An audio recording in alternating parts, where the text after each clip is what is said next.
Bismillahirrahmanirrahim. Assalamualaikum warahmatullahi wabarakatuh. Alhamdulillah. Alhamdulillahi ala ihsanih, wa syukru lahu ala taufiqihi wa amtinanih. Wa asyhadu an la ilaha illallah wahdahu la syarika lah, ta'ziman li sya'ni. Wa asyhadu anna Muhammadan abduhu wa rasuluhu ad-da'i ila ridwani. Allahumma salli wa sallim ala Muhammadin wa ala alihi wa ashabihi wa ikhwani. Amma ba'du, wallahu manfa'na bima 'allamtana wa 'allimna ma yanfa'una wa zidna ilman ya rabbal alamin. Wa ikhwani fid din, ma'asyiral muslimin, jamaah salat subuh Masjid Baitur Rahman rahimani wa rahimakumullah. Alhamdulillah ta'ala, pada kesempatan kali ini Allah subhanahu wa ta'ala dengan taufik dan hidayahnya masih memberikan kita kesempatan untuk menghadiri salat subuh secara berjamaah di tempat yang mubarak ini insyaallah. Semoga kita semua yang hadir di pagi hari ini adalah orang-orang yang dijamin dengan jaminan berupa surganya Allah Subhanahu wa taala. Sebagaimana Nabi sallallahu alaihi wasallam bersabda dalam hadis yang sahih bahwasanya barang siapa yang senantiasa menjaga salat dua ujung, yaitu salat Isya dan salat subuh, maka Allah Subhanahu wa taala akan menjaganya dari panasnya api neraka. Baik, jadi jamaah sekalian, pagi hari ini sebenarnya adalah jadwal Ustadz kita, Ustadz Samsul, namun qadarullah beliau berhalangan hadir ya. Jadi kita isi pagi hari ini ya dengan kajian tematik insyaallah taala. Kita akan membahas seputar fikih al-asma'il husna. Fikih jamaah sekalian secara bahasa bermakna memahami. Jadi kalau kita katakan fikih salat, berarti artinya kita belajar tentang salat. Nah, jadi kalau kita katakan fikih al-asma'il husna, berarti kita belajar memahami tentang seputar al-asma'il husna. Apa itu al-asma'il husna jemaah sekalian? Al-asma artinya nama-nama. Al-husna artinya yang begitu baik. Dalam tinjauan bahasa jemaah sekalian, kata baik itu bisa kita katakan ahsan atau hasan. Tapi Allah Subhanahu wa taala di dalam ayat mengatakan walillahil asmaul husna, bukan ahsan. Apa bedanya? Kalau ahsan itu hanya sekedar baik saja. Ya, tapi asmaul husna adalah nama yang berada pada puncak kebaikan. Artinya nama-nama Allah yang ada dalam asmaul husna itu adalah nama-nama yang sempurna dari segala sisi. Kalau di dunia ini ya, ada seseorang misalkan mengaku diri sebagai seseorang yang pemberani, dia mungkin bisa saja mengklaim seperti itu, pemberani di medan perang misalkan. Akan tetapi dalam kondisi-kondisi yang lain mungkin dia tidak senantiasa pemberani. Artinya tidak 24 jam dia adalah orang yang pemberani. Ada seseorang yang mengaku dirinya orang yang penyabar. Orang-orang pun mengenal dia sebagai orang yang penyabar. Tapi pasti ada suatu kondisi, suatu waktu di mana ia itu tidak mampu menjaga kesabarannya. Penamaan penyabar bagi orang tersebut ya dikatakan ahsan tapi tidak husna. Nah, jadi nama-nama Allah itu sempurna dari segala sisi. Ketika Allah mengatakan dirinya adalah Maha Pengasih, berarti kasih sayangnya sempurna. Ketika Allah mengatakan dirinya As-Sami', Maha Mendengar, berarti pendengarannya Allah itu maha sempurna, sempurna dari segala sisi. Ya, jadi jangan kita samakan mendengarnya Allah dengan mendengarnya makhluk. Ya, kaidah kita dalam memahami asma wa sifatnya Allah jemaah sekalian adalah ayat laisa kamitslihi syai'. Ya, tidak ada yang serupa dengan Allah. Nah, artinya apa? Allah mendengar, manusia mendengar juga, tapi tidak sama antara mendengarnya Allah dengan mendengarnya manusia. Dalam ayat-ayat disebutkan Allah itu punya tangan, manusia punya tangan? Punya. Apakah sama tangannya Allah dengan tangan manusia? Tidak sama. Di antara makhluk saja tangan itu beda. Ya. Tangan manusia dewasa dengan tangan bayi itu saja beda, apalagi tangan antara pencipta langit dan bumi dengan ciptaannya, tentu sangat jauh berbeda. Bagaimana bentuk tangannya Allah Subhanahu wa taala? Allah taala alam. Yang seperti itu tidak kita tanyakan karena itu di luar jangkauan akal kita untuk mengetahuinya. Baik, jadi jemaah sekalian, mengenal Asmaul Husna, nama-nama Allah yang maha baik, ya, itu adalah sebuah pembahasan yang teramat penting. Ya. Kenapa jemaah sekalian?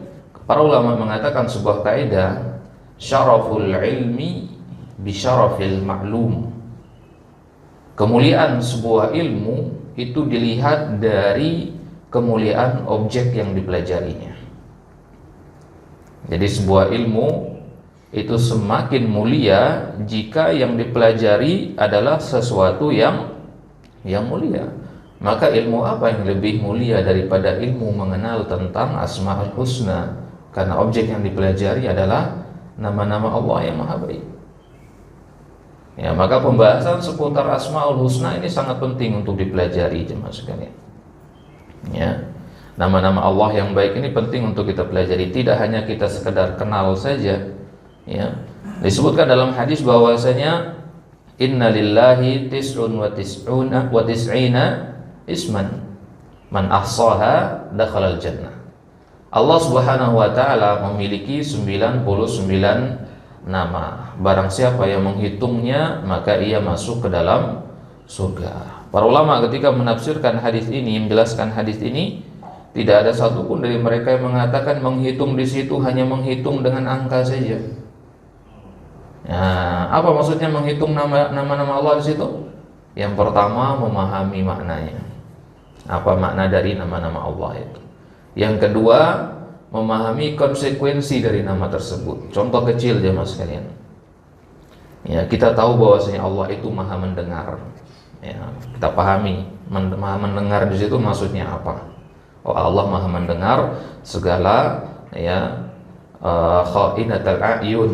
Ya, Allah Subhanahu wa taala mengetahui dan mendengar segala hal yang tersembunyi, bahkan apa-apa yang disembunyikan di dalam hati-hati kita. Nah, itu makna dari As-Sami. Ya, kemudian apa konsekuensinya? Konsekuensinya berarti kita menjaga segala hal yang keluar dari lisan kita. Ya. Nah, ini contohnya betapa pentingnya kita mengenali Al-Asmaul Husna ini. Ya. Berarti kalau kita belajar tentang Asmaul Husna, apakah kita hanya mengkaji tentang 99 nama ini? Maka timbul pertanyaan di sini jamaah sekalian, ada berapa sebenarnya nama-nama Allah? Ya, ada berapa nama-nama Allah? Nah, kalau kita melihat kepada hadis yang barusan, disebutkan di situ jumlahnya ada 99. Apakah berarti nama Allah hanya 99? Ya, tidak. Ya. Nama Allah tidak terhingga. Sebelum masuk ke situ jemaah sekalian, dalam bahasa Arab ada sebuah kaidah yang mengatakan bahwasanya kasratul asma dalilun ala syarafil musamma. Banyaknya nama dari sesuatu itu menunjukkan sesuatu itu adalah sesuatu yang mulia. Semakin mulia sesuatu maka semakin banyak namanya. Ya, orang Arab itu sangat memuliakan singa karena bagi mereka itu adalah simbol keberanian. Ya. Maka singa dalam bahasa Arab itu memiliki lebih dari 98 nama. Banyak sekali. Kalau kita sudah singa. Ya. Banyak sekali namanya. Begitu juga unta. Ya, orang Arab ya tentu dekat sekali kehidupannya dengan unta. Maka unta itu memiliki lebih dari 54 nama. Ya. Jadi semakin dekat dengan kehidupan mereka, semakin mulia sesuatu itu, maka semakin banyak namanya.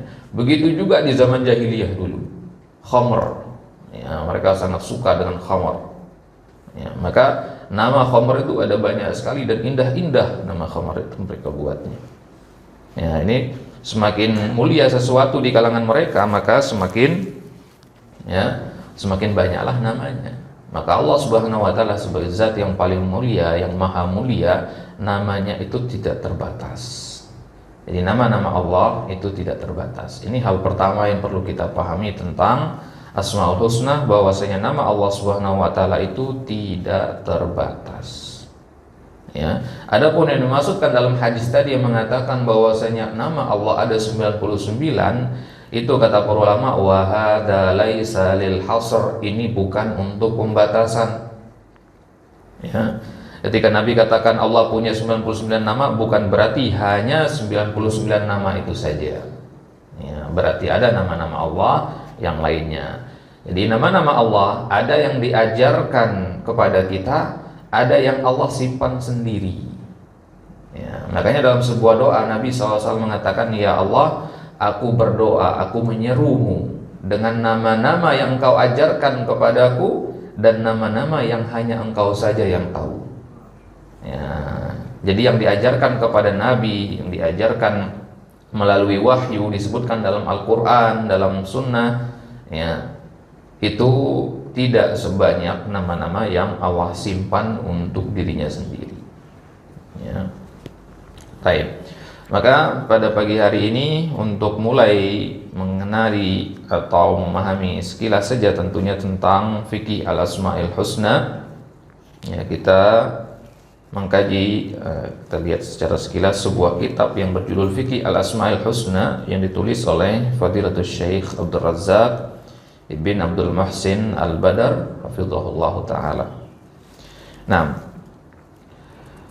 urgensi mempelajari fikih al-asma'il husna ini pernah disebutkan oleh Al-Imam Ibnul Qayyim rahimahullah di dalam kitab beliau Al-Jawabul Kafi.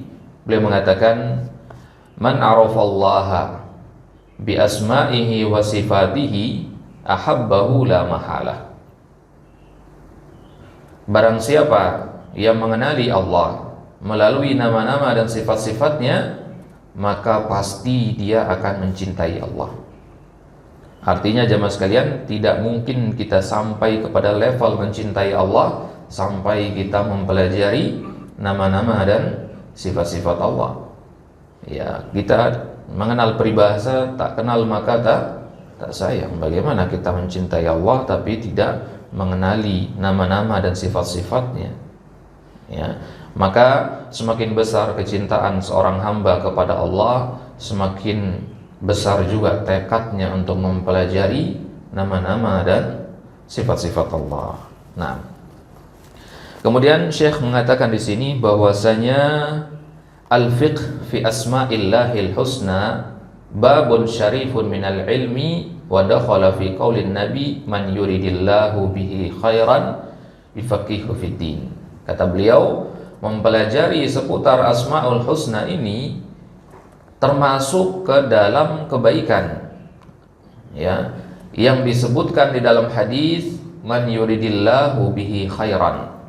Barang siapa yang Allah kehendaki baginya sebuah kebaikan, ya, yufaqihu fiddin, maka Allah akan fahamkan ia dalam masalah agamanya. Ini berarti bagian dari masalah agama yang sangat penting untuk dibahas. Maka jamaah sekalian, hadirnya kita di majelis-majelis ilmu, ya, dimudahkannya kita untuk hadir di kajian-kajian ilmu, ya, itu kata para ulama adalah sebuah tanda Allah menginginkan kebaikan dari diri kita. Ya, Allah menginginkan kebaikan dari diri kita. Masya Allah, ini jemaah sekalian, ini sesuatu yang luar biasa sekali. Kalau Allah menginginkan bagi kita sebuah kebaikan, artinya pasti kita akan dimudahkan untuk, ya, mempelajari atau meraih kebaikan itu. Dan kebaikan dalam dunia dan akhirat itu jemaah sekalian hanya bisa diraih melalui ilmu, melalui belajar. Makanya barang siapa yang dimudahkan untuk meraih ilmu, untuk belajar, berarti, ya, Allah menginginkan kebaikan yang banyak bagi dia. Ya, karena bagaimana mungkin kita meraih kebaikan ya dalam ya masalah agama terutama tanpa kita belajar. Nah, ya, jadi di dalam Al-Quran sendiri Allah Subhanahu Wa Taala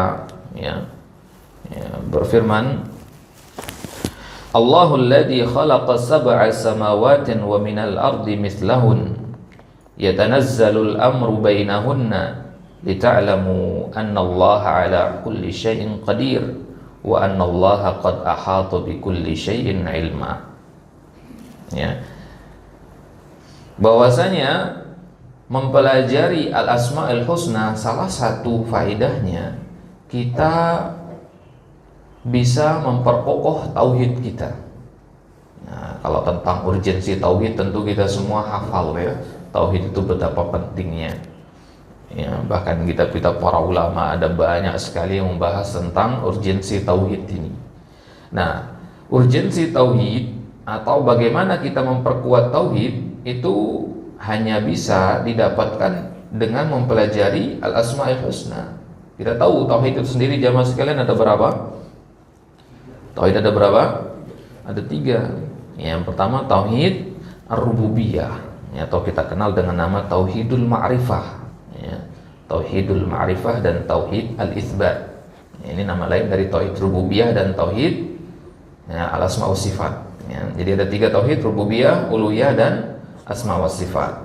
Tauhid rububiyah dan asma wa sifat itu dikenal juga dengan nama tauhid ma'rifah, tauhid pengenalan. Nah, jadi tauhid rububiyah kita mengenali Allah dari sisi perbuatan-perbuatannya, dari sisi bagaimana Allah menciptakan. Berarti ya, Allah Subhanahu wa taala azat yang maha menciptakan. Allah menghidupkan, Allah mematikan, Allah memberikan rezeki, Allah mengatur alam semesta. Nah, ini namanya kita mengenali Allah dari sisi rububiyahnya. Tapi kita juga dituntut untuk mengenali Allah dari sisi asma dan sifatnya. Ya, dalil yang menunjukkan bahwasanya kita harus mengenali Allah dari sisi rububiyahnya ayat yang tadi. Allahul ladzi khalaqa sab'a samawati. Allah Subhanahu wa taala yang telah menciptakan 7 lapis langit. Wa minal ardi mithlahun. Ya, begitu juga 7 lapis bumi. Ya, di sini kita ambil kesimpulan bahwasanya Allah Maha Pencipta. Ya, jadi kata-kata dia apa? Khalaqo artinya menciptakan. Dari kata khalaqo ini diambil kata sifatnya al-khaliq. Ya, khalaqo artinya menciptakan, al-khaliq artinya maha pencipta. Nah, jadi tauhid yang 3 itu hanya bisa kita kenali dengan mempelajari al-asma al-husna. Baik.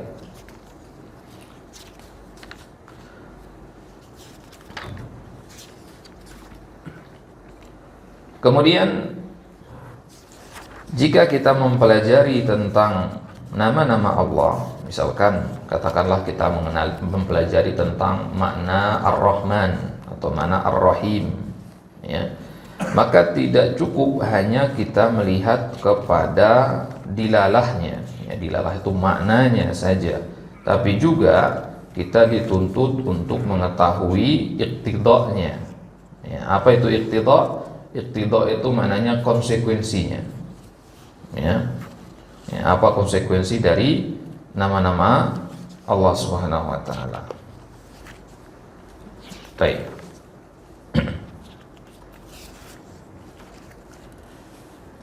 Sebelum kita masuk ke nama Allah yang pertama, ada beberapa kaidah yang ingin kita sampaikan di sini. Yang pertama bahwasanya asma'ullah taala a'lamun wa awsaf. Nama-nama Allah itu tidak sebatas nama, tapi juga mengandung sifatnya.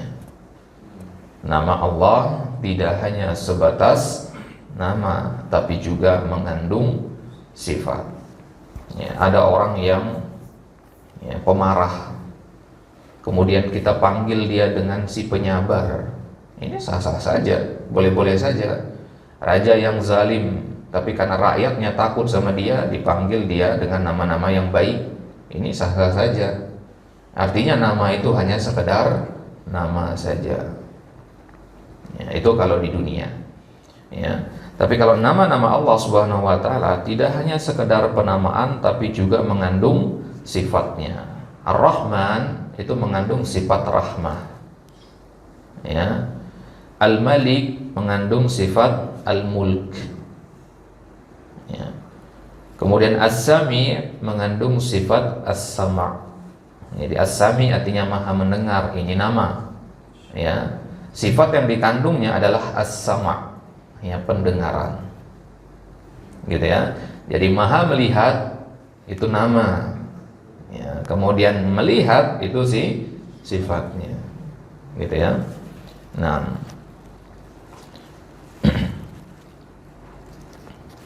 kenapa nama-nama Allah itu tidak hanya sekedar nama, tapi juga mengandung sifat? Ya, inilah ya, penafsiran para ulama dari ayat di surat Ar-Rum ayat 27, walillahil matsalul a'la. Ya, walillahil matsalul a'la. Artinya segala hal yang dinisbatkan kepada Allah Subhanahu wa taala adalah sesuatu yang sempurna dan kesempurnaannya bersifat mutlak.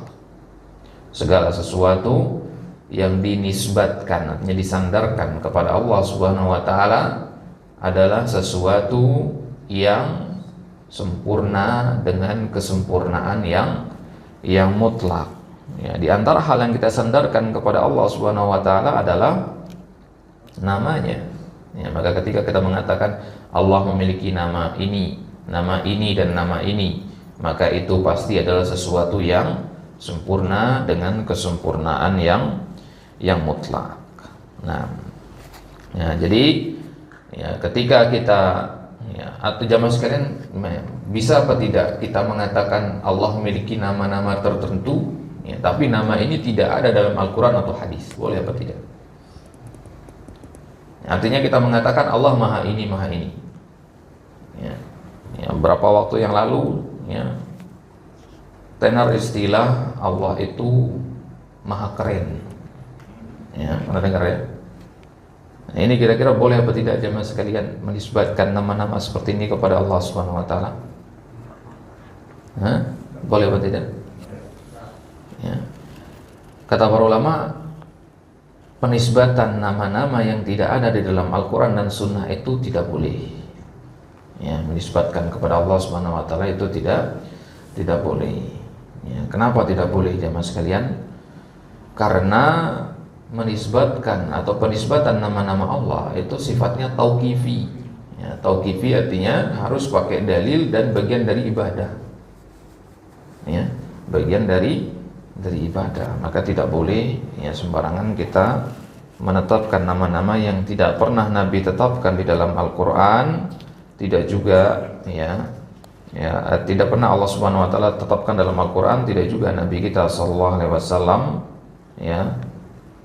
kabarkan di dalam hadis-hadis beliau.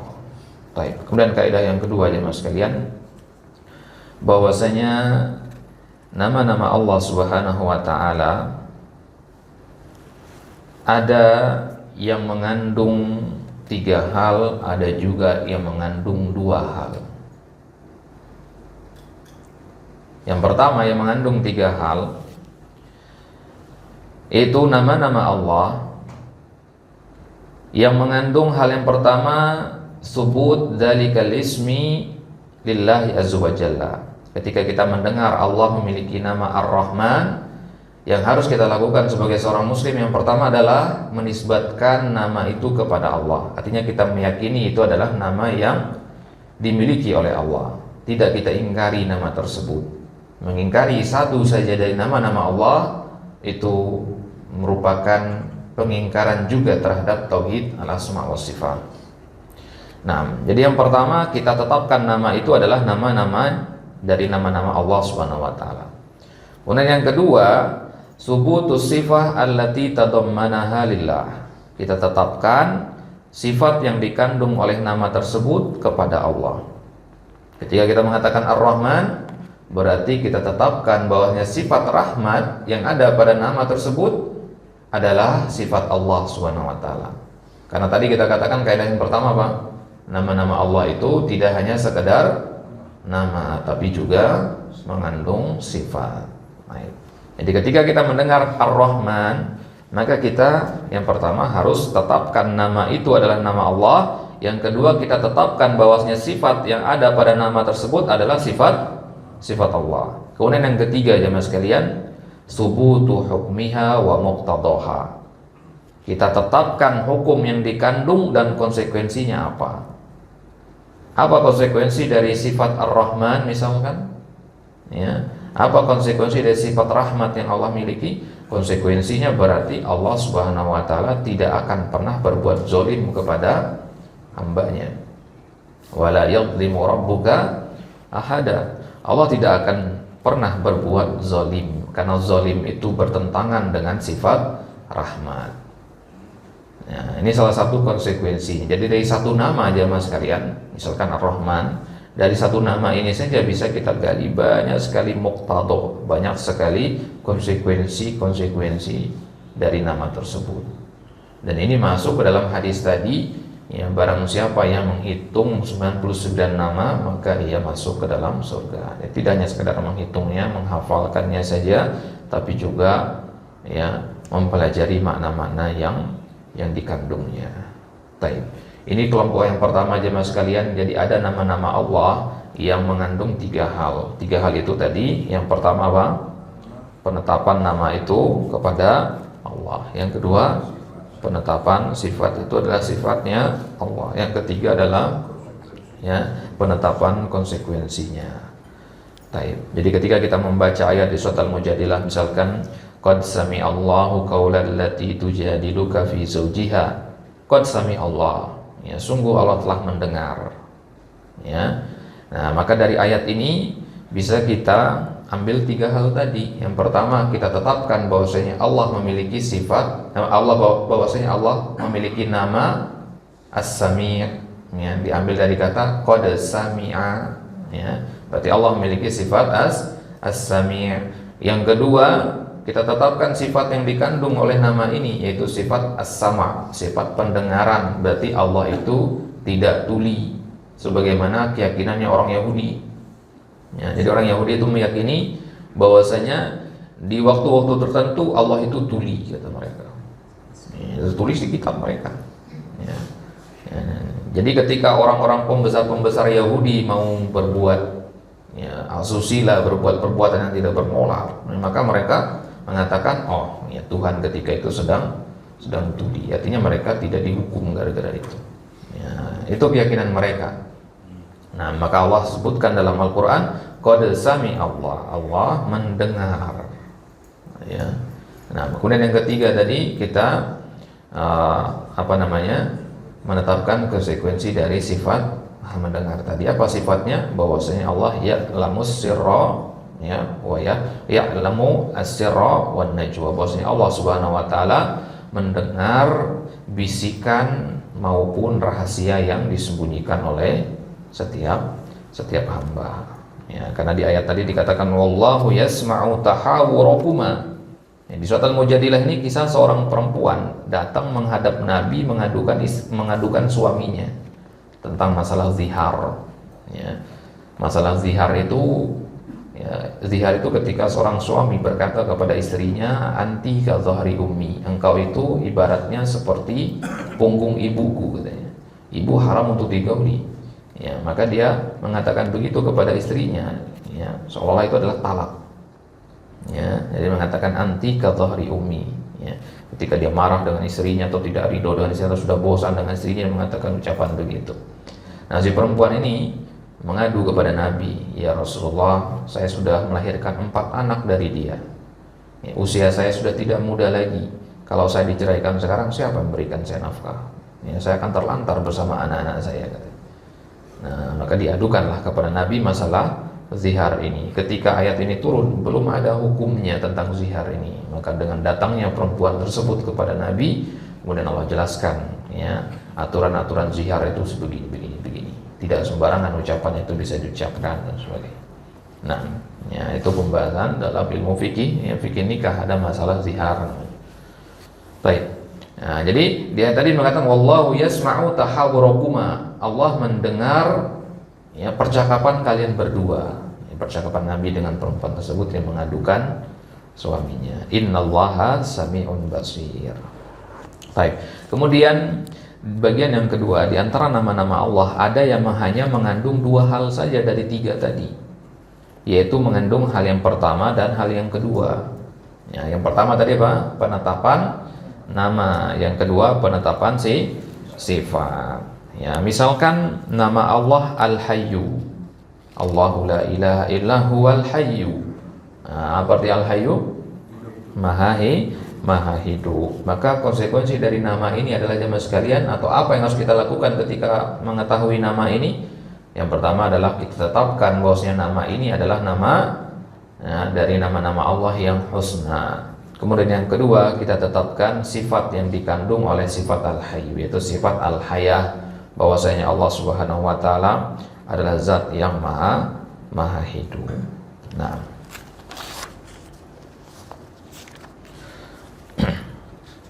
kemudian ya, kaidah yang selanjutnya bahwasanya asmaullahi ta'ala kulluha husna. Nama-nama Allah itu seluruhnya adalah nama-nama yang maha baik, yang sangat indah. Ya, artinya ya, nama-nama Allah Subhanahu wa taala yang kita ketahui semua dalam hadis ataupun dalam Al-Qur'an itu adalah nama-nama yang luar biasa agung, yang baik.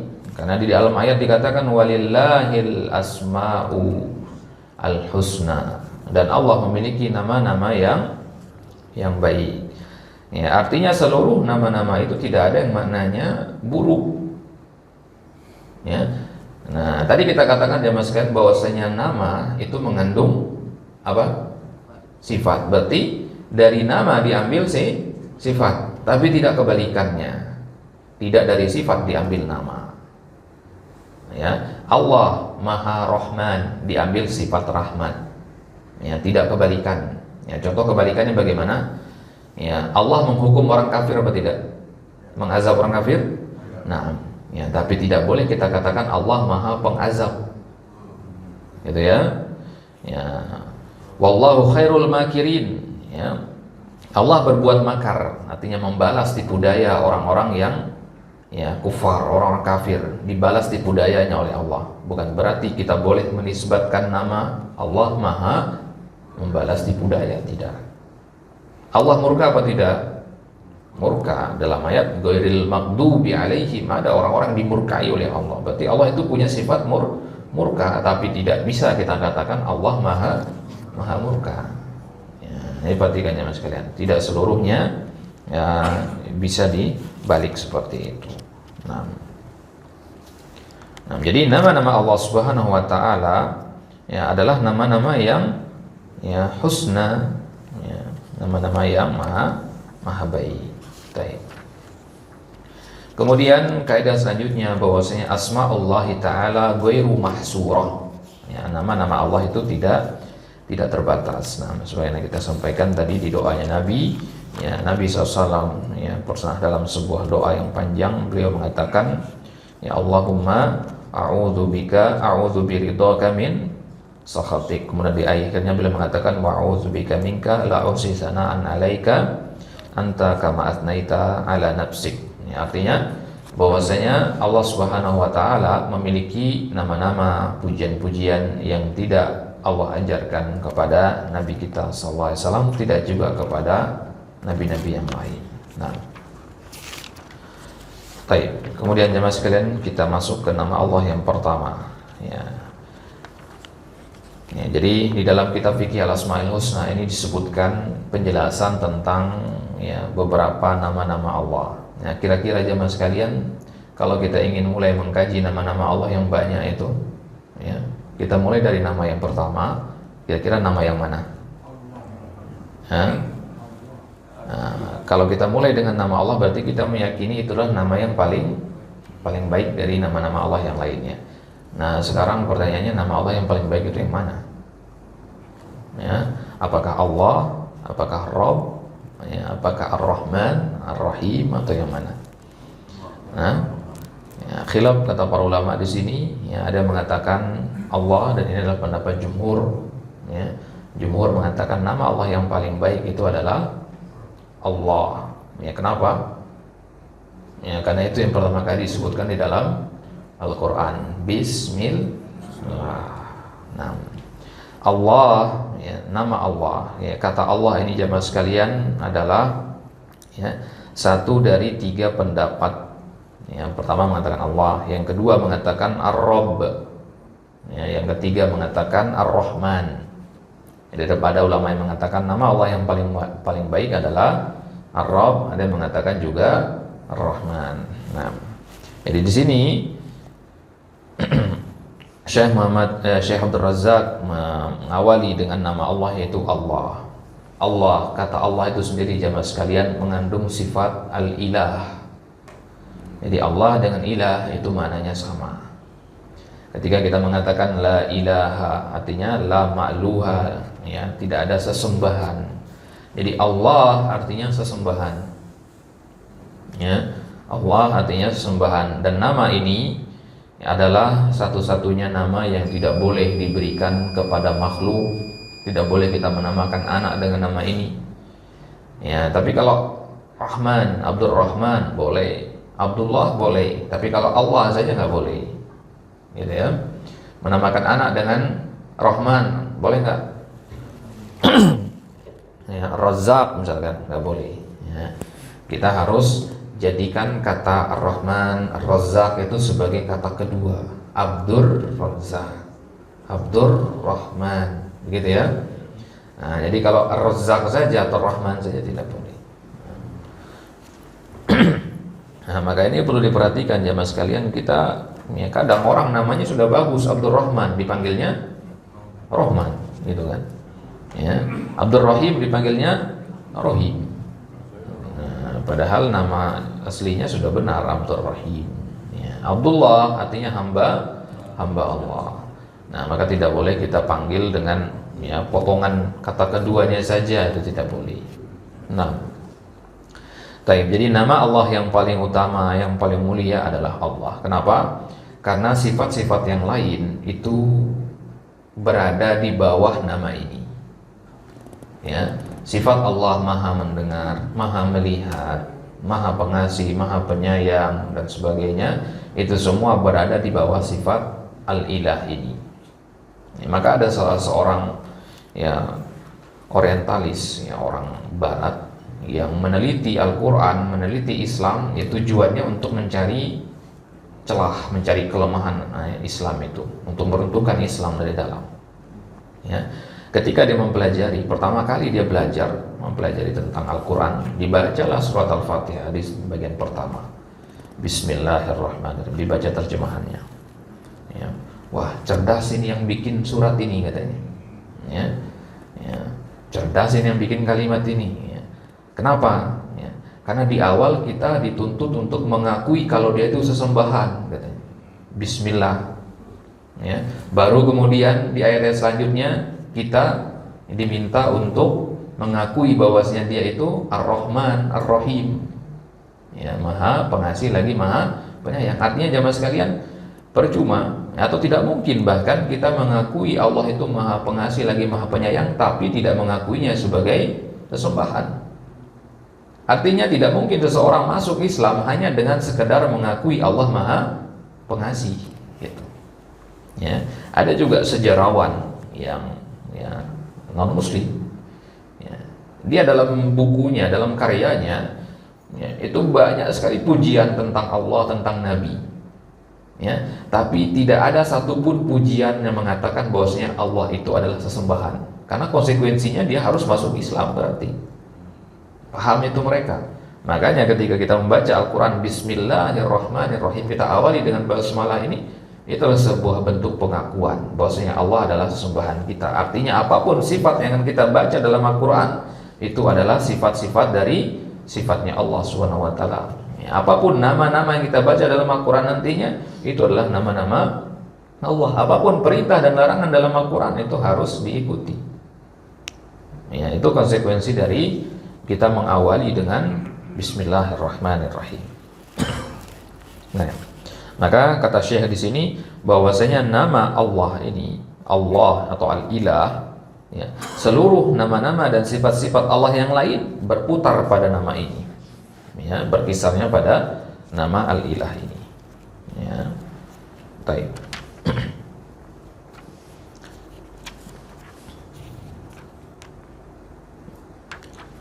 Nah, jadi kata Al-Ilah atau Allah ini jemaah sekalian, ya, satu-satunya nama yang paling luas cakupannya dari sekian banyak nama-nama Allah Subhanahu wa taala. Ketika kita mengatakan bahwasanya Allah adalah, ya, yang Maha menciptakan misalkan, maka sebelum kita mengakui bahwasanya Allah Maha mencipta, ya, kita mengakui bahwasanya Allah adalah sesembahan kita. Ya, itulah kenapa jemaah sekalian salat, ya, kita buka dengan nama ini, Allahu Akbar. Allah Maha besar. Kenapa enggak Ar-Rahmanu Akbar? Ya, kenapa enggak Al-Malik Akbar, Ar-Rabb dan sebagainya? Ditawari dengan Allahu Akbar.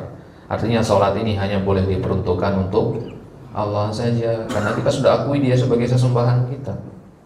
Ya, maka ada tanaqud, ada sebuah ironi kalau ada orang yang salat untuk selain Allah, padahal dia sudah memulai salatnya dengan nama apa?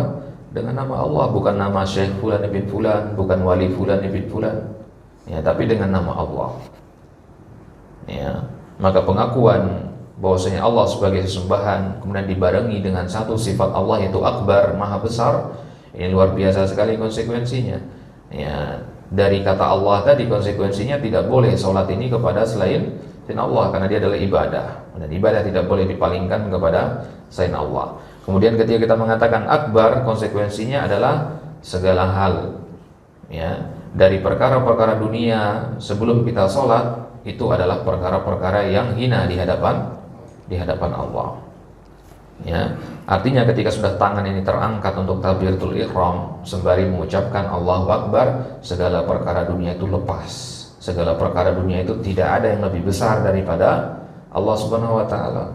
Maka ini yang kita ingat jemaah sekalian sebelum sholat, ya, agar tidak ketika sholat nanti, ya, kepala kita menghadap ke depan tapi pikiran kita kemana-mana, ya, kepala kita sujud, ya, di atas lantai tapi pikiran kita ke rumah, ke keluarga, ke pekerjaan dan sebagainya, ya. Nah, maka ini salah satu buah yang bisa kita petik dari mempelajari nama-nama Allah ini. Ya, kita akan lebih khusyuk dalam sholat dan sebagainya. Nah, kemudian nama Allah yang kedua yaitu Ar-Rabb. Ya, ini adalah nama yang paling banyak disebutkan di dalam Al-Quran. Kata saya di sini bahkan disebutkan lebih dari 500 kali di dalam Al-Quran. Nama Rabb ini. Ya, setelah nama Allah tadi. Ya. Jadi Rabb ini sebenarnya maknanya apa? Ya, sudah pernah kita ambil di kajian tematik sebelumnya, ya. Bahwasanya Rabb itu mengandung 3 konsekuensi. Bahwasanya Allah itu Maha Pencipta, Maha Pemberi rezeki, dan Maha Pengatur alam semesta. Jadi Rabb ini kalau kita artikan dengan Tuhan atau sesembahan tidak mencakup seluruh maknanya. Ya. Jadi apa arti Rabb? Ya, Rabb tidak perlu diterjemahkan, gitu ya. Tapi para ulama memperbolehkan kita terjemahkan Rabb dengan kata Tuhan, karena itu adalah kata yang paling mendekati padanannya. Nah, jadi ya, Allah Subhanahu wa taala ketika kita mengatakan bahwasanya Allah adalah Rabb kita, artinya dalam satu waktu yang sama kita mengakui bahwasanya Dia yang memberikan rezeki, Dia yang menghidupkan, Dia mematikan, dan Dia yang mengatur alam semesta ini. Ya, maka ya, istilah Rabb ini luas cakupannya. Ketika kita mengatakan Alhamdulillahirabbil alamin, bahwasanya Allah adalah Rabbul alamin, Rabbnya alam semesta, berarti Allah lah yang menciptakan, memberi rezeki, dan mengatur alam semesta. Kalau diartikan dengan 1 dari 3 ini kurang pas. Kalau kita artikan dengan yang mengatur saja kurang pas, atau yang menciptakan saja, atau yang mematikan saja, atau memberi rezeki saja kurang pas. Ya. Nah, jadi ya, kata Rabb, ya, di ayat Alhamdulillahirabbil alamin, ya, ini mengandung 3 makna tadi, ya, dari sisi penciptaan, dari sisi kekuasaan, nah, dari sisi memberi rezeki, dan dari sisi pengaturannya. Ya, inilah makna juga di dalam surat Al-An'am ayat 162, Qul inna salati wa nusuki wa mahyaya wa mamati lillahi Rabbil alamin. Katakanlah wahai Muhammad kepada mereka, ayat ini Makkiyah, turun di Mekah. Ya, katakanlah kepada orang-orang Mekah itu bahwasanya salatku, nusukku, ya nusuk itu sembelihanku, ya, wa mahyaya wa mamati, hidup dan matiku lillah, ya milik Allah. Ya, siapa Allah? Dijelaskan, Rabbil alamin, Rabb semesta alam. Ya, jadi orang-orang kafir Quraisy ketika pertama kali mendengar dakwah Nabi, ya mendengar bahwasanya Nabi itu mengajak kepada penyembahan kepada Allah, mereka bertanya, wa mal ilah ya Muhammad, ya, siapa ya yang dimaksud dengan Allah itu wahai Muhammad. Ya, maka kemudian turunlah ayat-ayat seperti ini menjelaskan nama-nama dan sifat-sifat Allah. Ya, Allah adalah Rabbul alamin, ya, Rabb semesta alam. Nah, Ibnu Jarir sendiri, ya, ketika menafsirkan ayat yang mengandung kata ar-Rabb, ya, beliau mengatakan bahwasanya ar-Rabbu fi kalamil Arab mutasarrifun ala ma'anin. Kata Rabb dalam bahasa Arab itu memiliki beberapa makna, ya, dalam tinjauan bahasa. Ya, jadi jamaah sekalian, memahami Al-Quran itu bisa dari sisi bahasa juga, ya, selain dari sisi penafsirannya. Nah, mana yang pertama kata Ibnu Jarir adalah as-sayyidul muta', ya, tuan yang harus ditaati. Ya, jadi orang Arab kalau mengatakan Rob itu artinya tuan yang harus ditaati. Ya, Robnya bulan, ya, bukan berarti Tuhannya, tapi tuan. Ya, istilahnya kalau budak, ya, ini tuannya, sayyidnya, gitu ya, yang harus ditaati. Nah, jadi tuan yang ditaati oleh budak itu juga Rob dalam tinjauan bahasanya. Ya. Kemudian ar-rajul al-muslihu lisyai', seseorang yang memperbaiki dan menjaga sesuatu itu juga namanya Rob. Robbul bi'r, ya, Robnya sumur, karena dia yang menggali sumur itu, menjaga dan merawatnya, nah, Rob. Ya. Kemudian yang ketiga al-maliku lisyai', pemilik sesuatu, ya, itu juga disebutnya Rob. Maka perempuan itu disebutnya Robbatul bait, ya, Robbul bait, ya, pemilik rumah. Kenapa? Karena dia yang mengatur, yang menguasai manajemen perkara-perkara yang ada dalam rumah. Nah, ini diantara makna Rob dalam bahasa Arab. Yang pertama tadi, ya, tuan yang harus ditaati. Yang kedua, seseorang yang memperbaiki dan menjaga. Ya, kemudian yang ketiga, yang memiliki. Nah, jadi kalau kita mengatakan misalkan Rabbul bait, berarti artinya pemilik bait, pemilik rumah, gitu. Ya, Rabbul alamin berarti Rabbnya semesta alam, yang mengandung tiga makna tadi, yaitu pencipta, menghidupkan dan mematikan, serta maha mengatur. Baik. Kemudian nama yang selanjutnya adalah Ar-Rahman dan Ar-Rahim. Ya, ini dijadikan satu. Kenapa jamaah sekalian? Ar-Rahman dengan Ar-Rahim kalau diterjemahkan ke bahasa Indonesia apa? Pengasih dan penyayang. Pengasih dan penyayang. Nah, Ar-Rahman Ar-Rahim dalam bahasa Arab sendiri itu berasal dari satu akar kata, dari kata rahmah. Ya, pada ucapan salam itu ya, Assalamualaikum warahmatullah. Nah, dari kata akar kata rahmah ini diambil kata Rahman dan Rahim. Kata Ar-Rahman dan Ar-Rahim ini banyak sekali berulang-ulang juga di dalam Al-Quran. Semisal di surat Thaha, Ar-Rahmanu 'alal arsy istawa. Ya. Baik. Adapun kata Ar-Rahim memang juga disebutkan di dalam Al-Quran, hanya saja kalau kata Ar-Rahim ini biasanya terikat dengan sesuatu, lebih spesifik dia. Ar-Rahim itu. Misalkan di ayat wa kana bil mu'minina rahima, dan Nabi SAW, ya, kepada orang beriman itu bersikap rahim. Berarti rahim ini boleh dinisbatkan kepada Allah, boleh juga kepada selain Allah. Ya, karena rahim artinya pengasih. Seorang perempuan yang, ya, seorang ibu kepada anaknya juga dikatakan rahim, gitu ya. Nah, tapi kalau kita mengatakan Ar-Rahim, nah itu hanya boleh untuk Allah saja. Ya, karena penambahan alif lam di situ maknanya maha. Ya, ya sebesar apapun kasih sayang seorang ibu kepada anaknya, tidak akan melebihi kasih sayang Allah kepada hamba-hambanya. Nah, ya, jadi perempuan Rahim ya, atau Rahimah, tapi tidak Ar-Rahim. Ya, karena Ar-Rahim hanya Allah saja, sampai ke level maha begitu ya. Baik. Ya, kemudian dari sisi makna, ya, Ar-Rahman dengan Ar-Rahim ini ada perbedaan yang tipis saja. Ya, ya, berkhilaf juga para ulama tentang makna dari Ar-Rahman dan Ar-Rahim ini. Di antara pendapat yang ada, kalau dikatakan Ar-Rahman, ini polanya kalau yang sudah ikut kelas bahasa Arab ini pola fa'lan namanya. Kemudian Ar-Rahim ini pola fa'il. Ya. Pola fa'lan dengan fa'il dalam bahasa Arab itu memiliki makna yang berbeda. Kalau kita katakan Ar-Rahim, artinya Allah itu pengasih dalam perbuatannya. Allah Maha Pengasih dalam perbuatannya. Allah punya rahmat dari sisi perbuatannya. Nah, kemudian kalau Ar-Rahman itu Allah Maha Pengasih dalam sifatnya, berarti lebih umum daripada Ar-Rahim tadi. Ya, jelas maksudnya ini? Di Ar-Rahman Allah itu Maha Pengasih, Maha memiliki sifat rahmat. Ya, jadi rahmatnya Allah itu ada pada perbuatannya, ada pada perkataannya, ada pada ketetapannya, ada kepada takdir-takdirnya.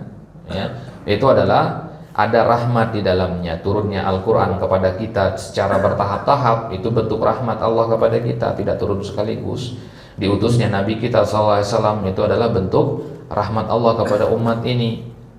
Ya, dimudahkannya kita ya, hanya sholat 5 waktu saja. Ya, hanya sholat 5 waktu dengan jumlah rakaat yang sedikit. Ya, ini juga bentuk rahmatnya Allah dan sebagainya. Banyak sekali rahmat-rahmat Allah. Itu rahmat yang umum dari kata Ar-Rahman tadi. Adapun Ar-Rahim itu khusus pada perbuatan saja. Ya, khusus pada perbuatan saja. Maka ketika Allah merahmati, berarti sedang berbuat kan? Nah, maka di situ Allah sedang Rahim namanya. Ya, jelas ya? Ya, baik.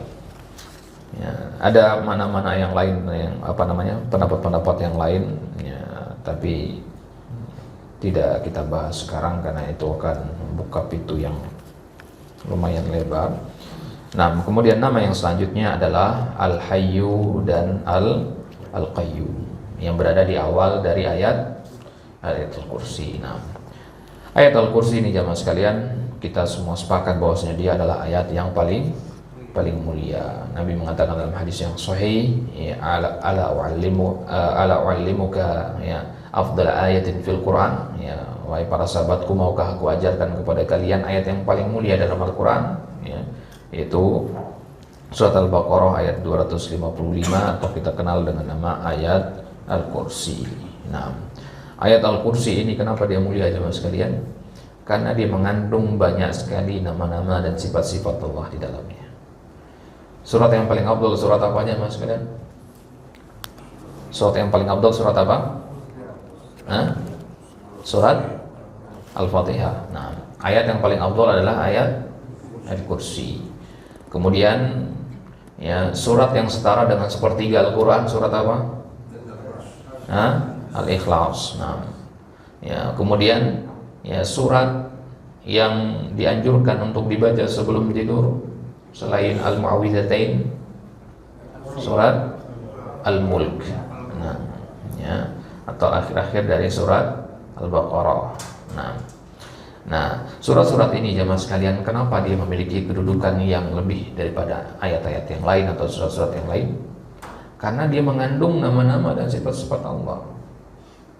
Ya, karena dia mengandung nama-nama dan sifat-sifat Allah. Ayat Kursi, kenapa dia ayat yang paling mulia? Karena banyak sekali nama-nama dan sifat Allah di situ. Ya, Allahu itu sudah satu. La ilaha illa huwal hayyu 2. Al-Qayyum 3. La ta'khudhuhu 4. Ya, dan seterusnya. Nah, jadi semakin banyak dalam ayat itu penyebutan tentang tauhid asma wa sifat, tentang nama-nama dan sifat-sifat Allah, maka semakin mulialah ayat tersebut. Begitu. Ya.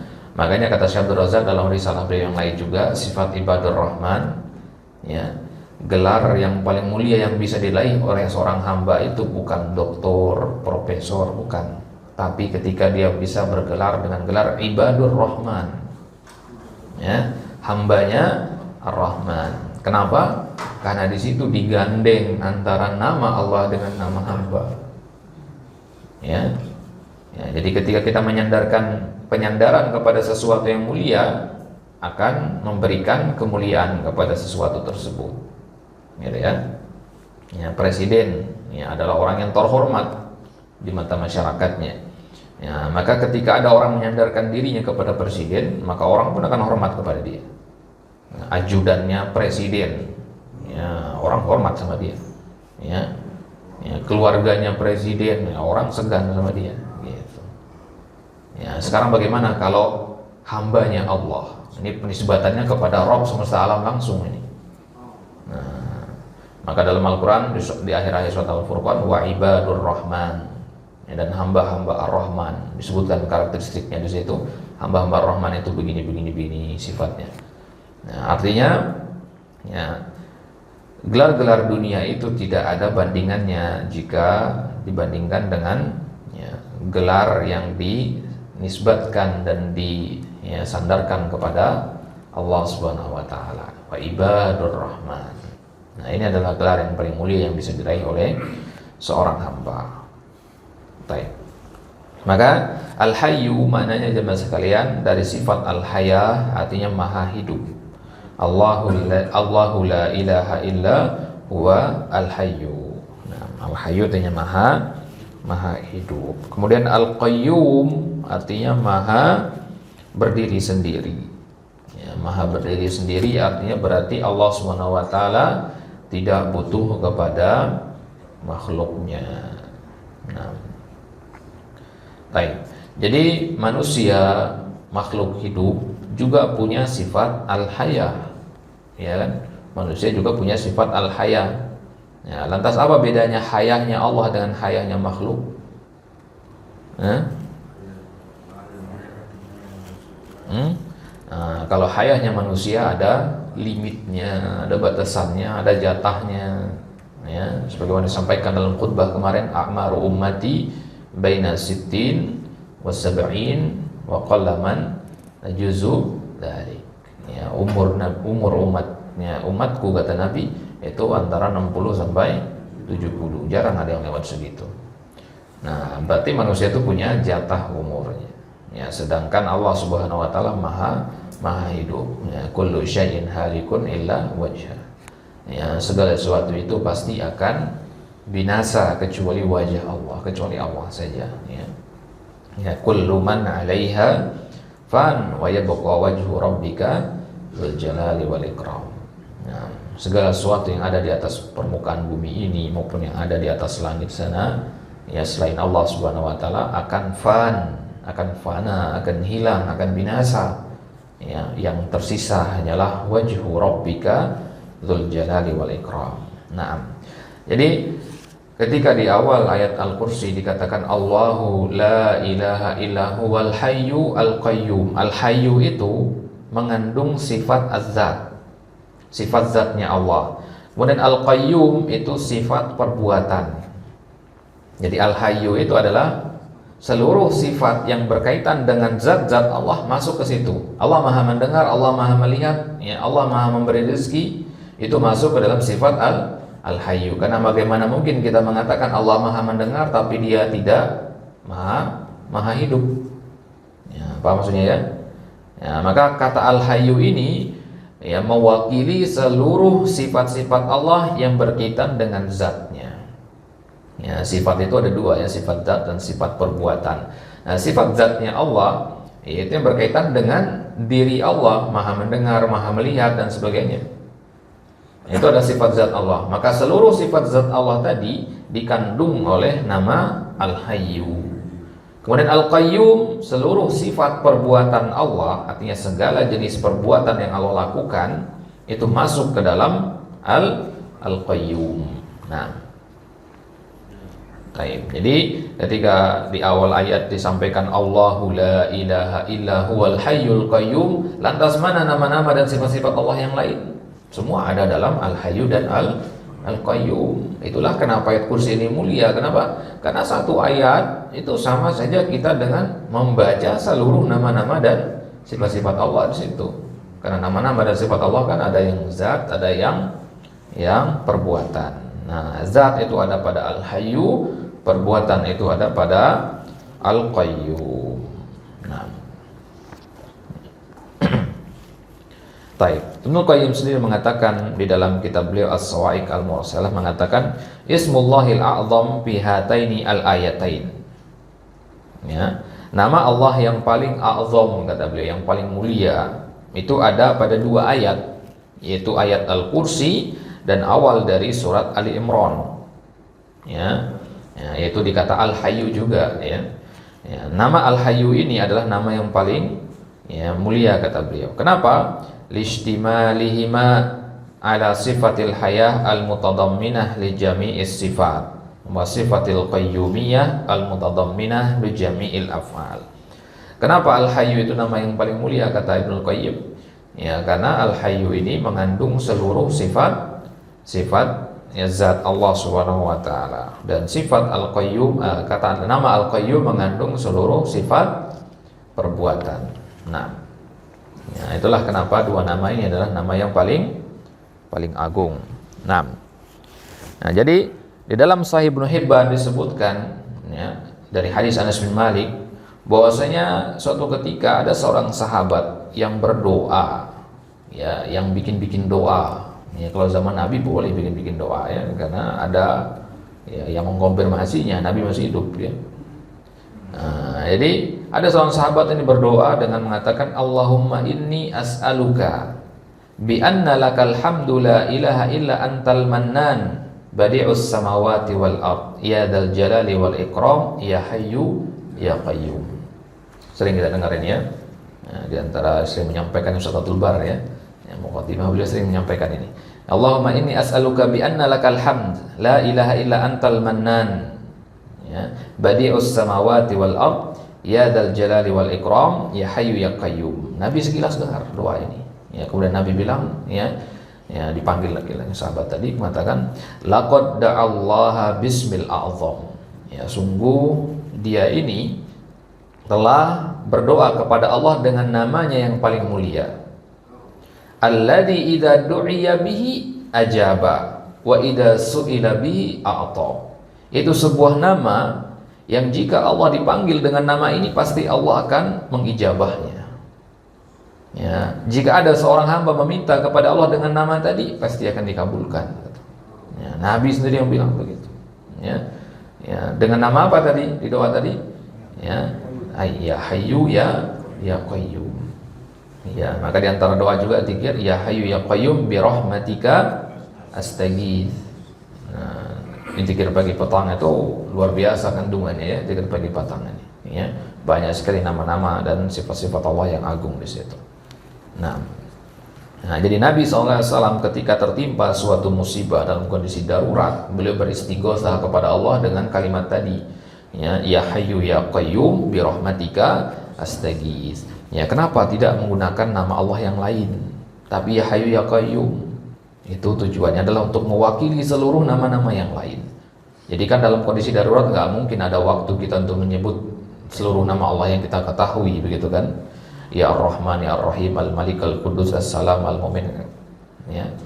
Nah, akhir sebut saja ya Hayyu ya Qayyum, mewakili semua.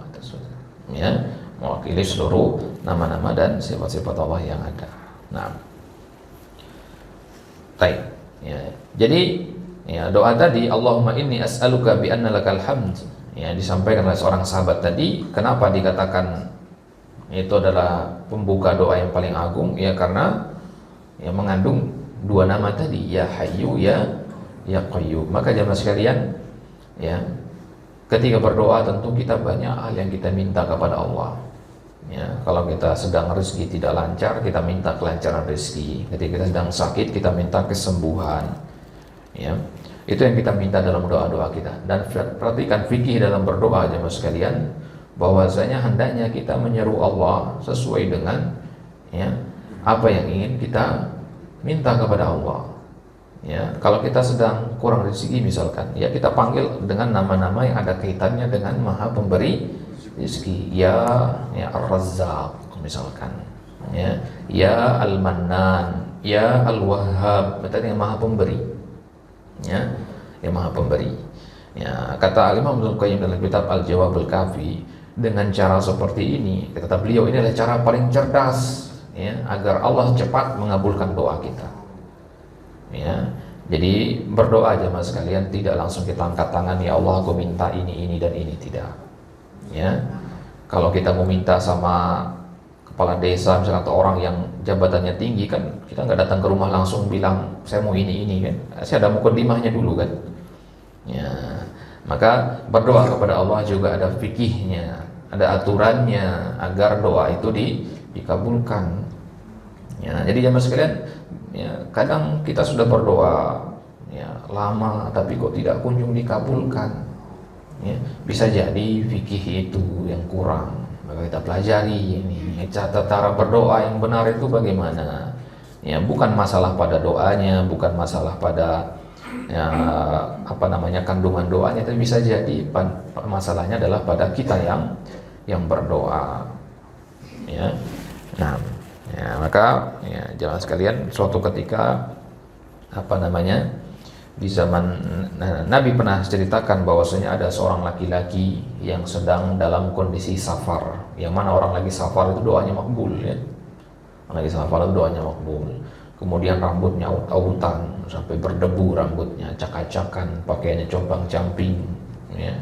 Mengenaskan kondisinya, kondisi yang ya sangat memprihatinkan. Yang mana kondisinya seperti itu, kalau berdoa kepada Allah insya Allah lebih mudah untuk dikabulkan ya. Nah, dia berdoa kepada Allah, ya Rabb, ya Rabb, ya Allah, ya Allah, saya minta ini, tapi nggak dikabulkan. Kenapa? Ternyata setelah ditelusuri, mat'amuhu haram, makanannya haram, wa malbasuhu haram, pakaiannya dari yang haram ya. Nah, jadi karena hal-hal seperti itu, doanya pun tidak diijabah oleh Allah Subhanahu wa taala. Nah, maka penghalang doa itu salah satunya itu. Nah, maka fikih doa secara ringkas jemaah sekalian, jika kita ingin berdoa, yang pertama kali kita awali dengan apa dulu? Memuji Allah. Ya, alhamdulillah, itu minimal memuji Allah dengan kalimat alhamdulillah. Itulah kenapa khutbah ada khutbatul hajahnya ya.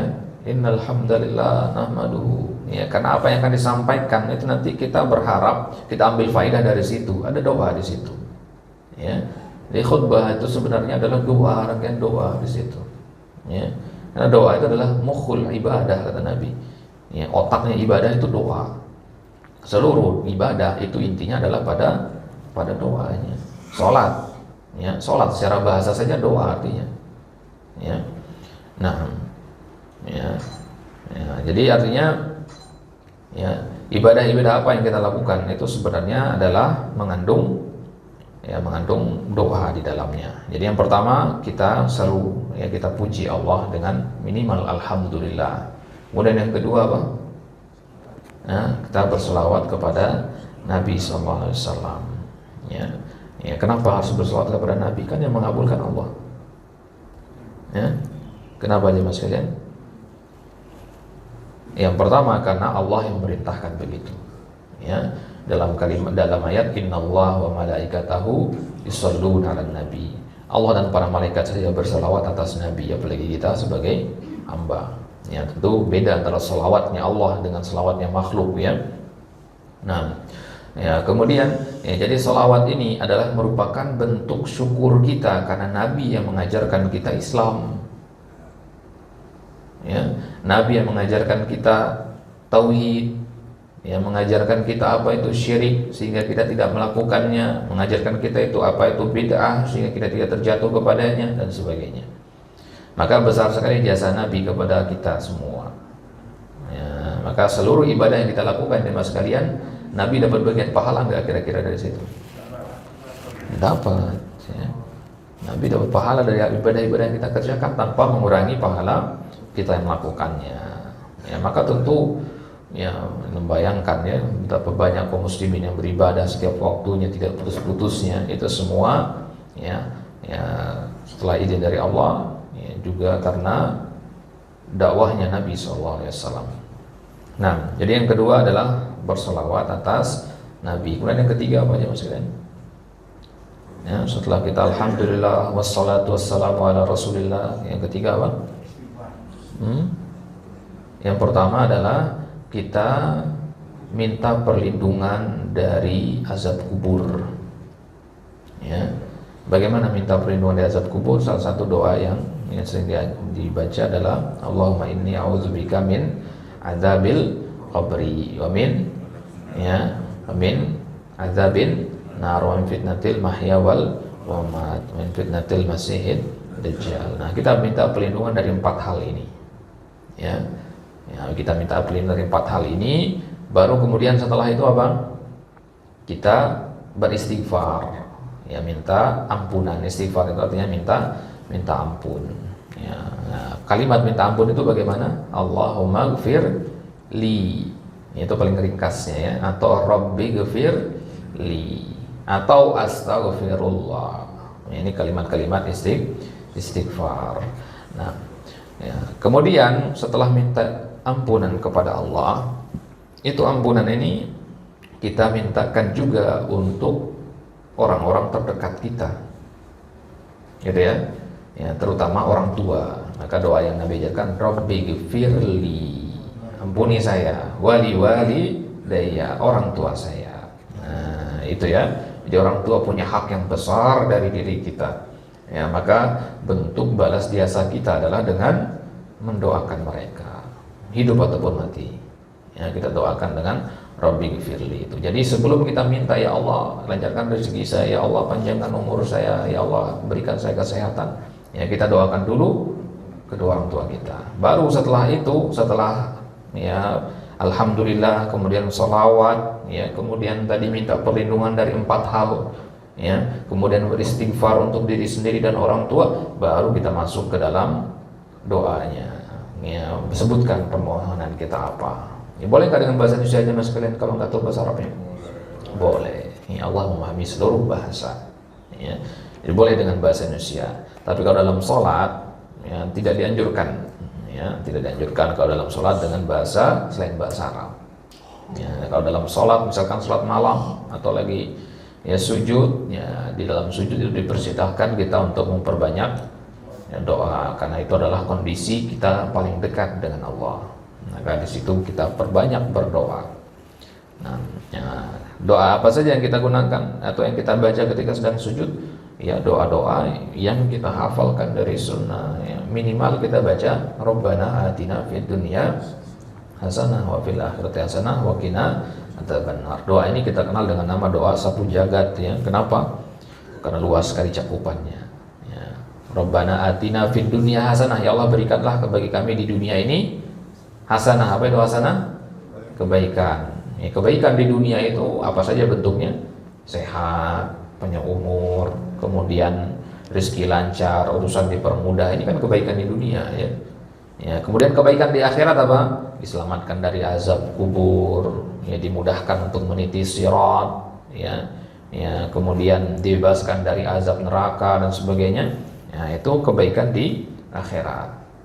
Nah, jadi doa yang luas sekali cakupannya. Baik. Maka kalau dalam kondisi-kondisi mustajab, ya doa-doa dikabulkan, kemudian waktunya hanya sebentar, ya kita berdoa dengan doa tadi. Rabbana atina fid dunya hasanah. Di antara doa mustajab yang waktu mustajab yang sebentar itu kapan? Hah?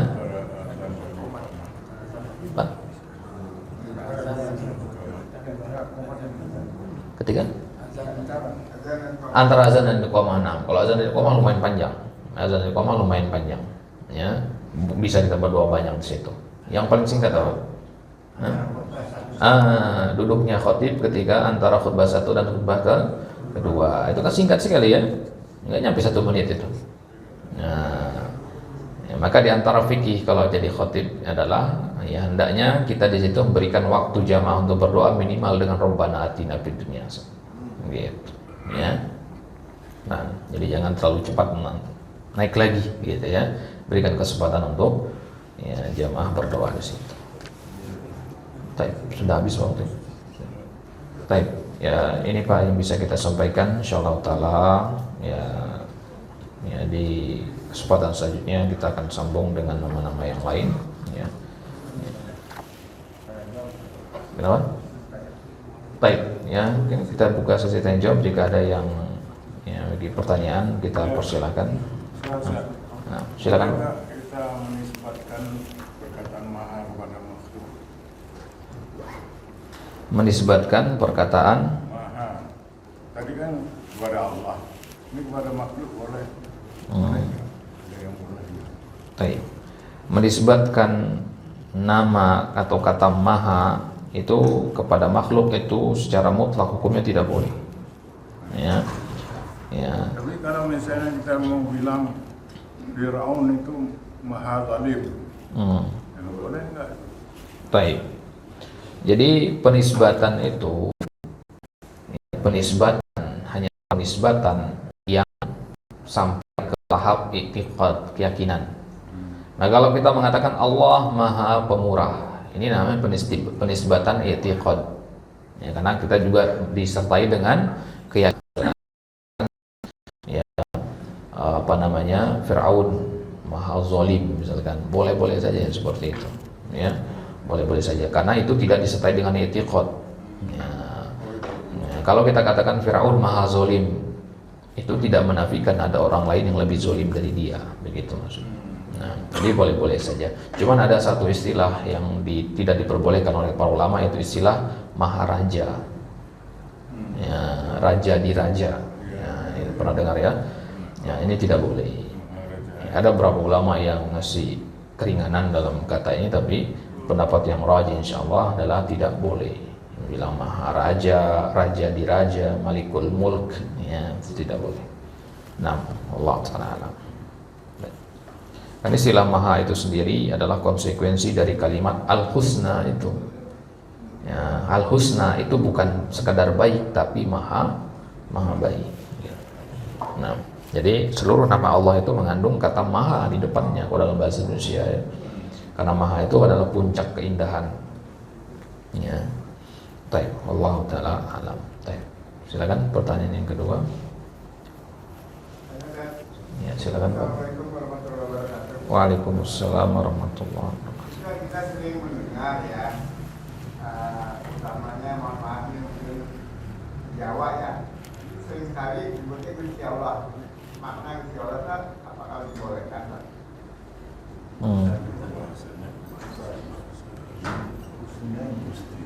Gusti Allah. Yang ditanyakan adalah boleh atau tidaknya. Ya. Baik. Istilah Gusti Allah, Gusti itu sendiri itu berasal dari bahasa Jawa lama, ya, yang bermakna raja, gitu ya, atau tuan yang diagungkan. Ya, kalau digabung dengan kata pangeran, kan. Ya, ada juga di sebagian daerah yang mengatakan pangeran, ya kan. Ya, ya. Bahkan kalau di tempat ana di daerah di Lombok sana di Sasak, bahasa Sasak itu Tuhan itu disebut dengan nenek, ya nenek sebutannya. Ya, jadi sebagai tiap daerah itu punya sebuah kata yang mewakili zat yang maha tinggi, dan kata ini tidak digunakan selain untuk itu. Ya, maka perlu diperinci dalam masalah ini, apakah kata ini spesifik hanya merujuk kepada Allah saja atau boleh kepada yang lain juga, gitu. Atau artinya ya, ada yang menggunakan kata Gusti itu untuk selain Allah, ya, atau tidak, begitu. Nah, jadi kalau ketika orang mendengar kata Gusti, yang pertama kali yang dipahami adalah Allah di situ, maka boleh-boleh saja. Tapi kalau kata Gusti ini juga digunakan untuk ya yang lainnya, Gusti Raja misalkan, atau ada raja yang sedang bertahta dipanggil dengan nama tersebut, ya maka sebagian ulama melarangnya karena terjadi percampuran nanti di situ. Ya, ketika kita bilang Gusti dikiranya nanti yang raja, begitu. Nah, ya kalau di Jawa sendiri bagaimana? Apakah ada istilah Gusti atau selain raja? Selain Allah? Ada ya? Di Bali banyak nama istilah. Oh iya, apalagi di Bali ya. Ya. Di Bali memang itu nama ya familiar ya. Nah, jadi pendapat yang kita pegang di masalah ini ada beberapa ulama yang ngasih keluasan ya sebenarnya ya, dalam penamaan istilah tadi gusti, pangeran, nenek kaji misalkan istilahnya ya. Sebenarnya ada beberapa ulama yang ngasih keluasan di situ, tapi ya pendapat yang paling aman dalam masalah ini ya Mas kan adalah kita tinggalkan istilah-istilah yang seperti itu. Ya, tinggalkan istilah-istilah yang seperti itu. Nah, ya kita ambil faidah dalam sebuah, dulu pernah kita di daerah Lombok, daerah Pedalaman, pernah datang ya, ada seorang ustadz dari Jawa isi kajian di daerah Pedalaman yang listrik saja belum masuk ke daerah sana. Nah, sepanjang kajian itu ya beliau ini sebelum memulai kajian dia sudah familiar dengan adat dan budaya daerah setempat begitu. Dipelajari dulu sebelum mulai dakwahnya. Ya. Sehingga ketika kajian itu beliau banyak bawakan istilah-istilah yang hanya diketahui oleh suku itu saja. Gitu. Tapi ada satu istilah yang beliau nggak rubah, yaitu kata Allah itu. Ya, beliau tetap katakan Allah ya Allah begitu. Nggak diganti dengan istilah nenek kaji, kalau di sana nenek kaji sebutannya, nggak diganti dengan nama-nama itu. Ya tetap digunakan istilah yang familiar Allah saja begitu. Nah, ya ketika selesai kajian kita tanyalah kepada beliau, ya Ustaz, ya, kenapa tadi Anda dengar begini atau gini, ya kenapa nggak diganti saja istilah itu biar lebih familiar dengan mereka gitu. Oh saya tahu memang ada istilah yang khusus berlaku di sini, tapi saya tidak gunakan itu. Ya, ini sedikit demi sedikit kita mendekatkan mereka dengan mustalahat Quran, dengan istilah-istilah memang ada dalam Al-Quran. Ya, kemudian tanya ke beliau, memang Ustaz nggak boleh dipanggil dengan ya, nama-nama selain yang ada dalam Al-Quran? Boleh-boleh saja, tapi ini bentuk tarbiyah umat, kata beliau. Ya, tarbiyah umat dengan istilah-istilah yang memang sudah sepantasnya. Karena kalau kata Gusti itu tidak mengandung makna seluas makna Allah begitu. Ya. Begitu juga nama-nama yang lain yang tidak mengandung semua itu. Karena setiap suku pasti memiliki istilah-istilah yang berbeda. Ya, setiap suku pasti punya untuk menggambarkan sebuah eksistensi yang berada di atas jauh dari diri mereka sendiri, untuk menggambarkan sesuatu yang besar, sesuatu yang di luar jangkauan nalar mereka gunakan istilah-istilah itu. Dan ini perlu diperinci lagi karena orang-orang penganut animisme yang menyembah ya hal-hal yang tidak kasat mata, itu mereka menggunakan istilah-istilah yang bisa merujuk kepada Allah, bisa merujuk kepada yang lain juga gitu. Ada hal-hal yang tidak mereka ketahui secara nalar, kemudian mereka gunakan sebuah istilah tertentu. Nah, istilah ini merujuknya tidak spesifik kepada Allah gitu. Bisa merujuknya kepada hal-hal yang lain. Ya, nah, yang seperti itu. Ya, jadi manusia-manusia zaman dahulu ketika melihat di alam semesta ini ada kekuatan lebih besar dari dirinya, mereka mencoba untuk mencari sebuah istilah untuk mewakili zat yang berada di luar kekuasaan dan luar nalar mereka itu. Disebutkanlah istilah Gusti, istilah ini itu sebagainya.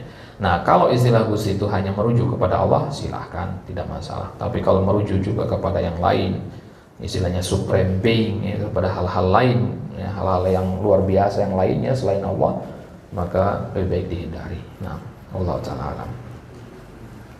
Baik. Nah, silakan ada pertanyaan terakhir intinya, silakan. Mana perbedaan kalimah ya hayyu ya qayyum dengan la ilaha illallah rabbul arsyil azim, la ilaha illallah rabbul rahim, la ilaha illallah rabbus samawati wal ardi. Gimana Perbedaan penerjemahan? Ya, maksudnya utamanya. Baik. Kalau kita katakan tadi, ya, kalau ditinjau dari keumuman dan kekhususannya, mana yang bermakna umum, mana yang bermakna khusus, mana yang luas cakupannya, mana yang lebih sempit cakupannya, maka yang pertama yang paling luas cakupannya, ya Allahu la ilaha illallahul hayyul qayyum.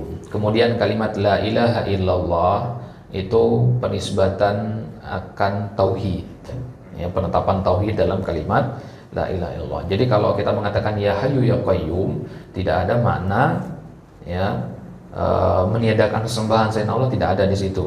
Ya, adanya pada kalimat tauhid, di kalimat la ilaha itu ya, nafi illallah isbatnya.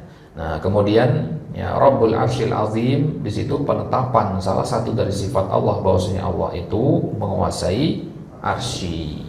Ya, Allah itu memiliki arsy, memiliki singgasana. Ya, kemudian apa lagi tadi? Apa lagi? Rabbus samawati wal ardh. Nah, kalau ini kita nisbatkan Allah itu menguasai ya langit dan bumi. Ya, artinya kalau kita mengatakan Rabbul Arsyil Azim, ini kan lebih spesifik. Ya, spesifik saja, itu arsy saja. Nah, kalau kita katakan Rabbus samawati wal ardh, itu langit dan bumi beserta seluruh isinya. Nah, maka kembali kemana Rob tadi? Rob itu mengandung 3 makna tadi. Berarti kalau kita mengatakan Rob samawati wal ardh, artinya Allah yang menciptakan, ya, yang memberi rezeki dan yang mengatur ya langit dan bumi. Nah, itu dia, Allah Ta'ala alam. Nah, ini yang bisa kita sampaikan jemaah sekalian. Semoga yang sedikit ini bisa kita ambil faedahnya.